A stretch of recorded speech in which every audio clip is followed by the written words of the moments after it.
This video is brought to you by Dr. Kristen R. Bromley's Guitar Method Book Series and Online Music Academy. Hi, I'm Dr. Kristen Bromley. Welcome to my online academy. I love being here with you in these online lessons. In this video, we're going to be jamming together on two different melodies.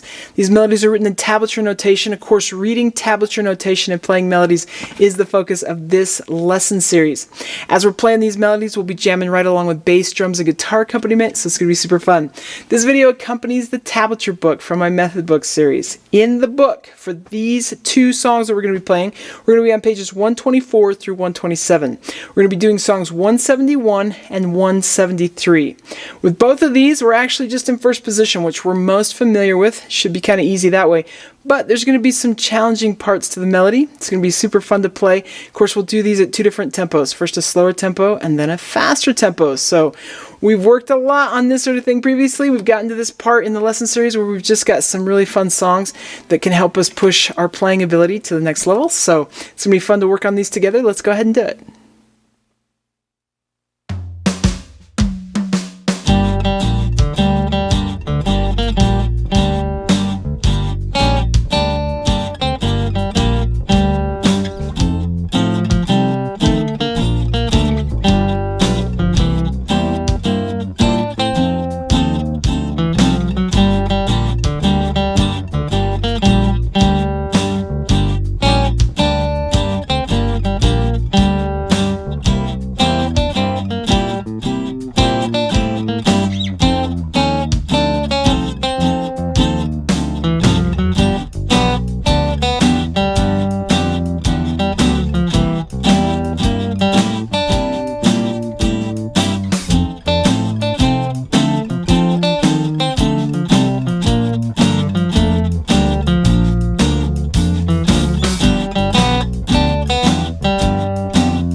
All right, awesome. In the next video, of course, we're just going to keep making our way through the Tablature Book, working on some more of these fun and challenging melodies that are found in the back of the book. So it's going to be great. Take care, and I'll see you next time. Thanks for watching this video. If you found it helpful, please hit the like button and subscribe to the channel. And be sure to check out more great content. You can find more information about me and my products at KristenBromley.com. Take care.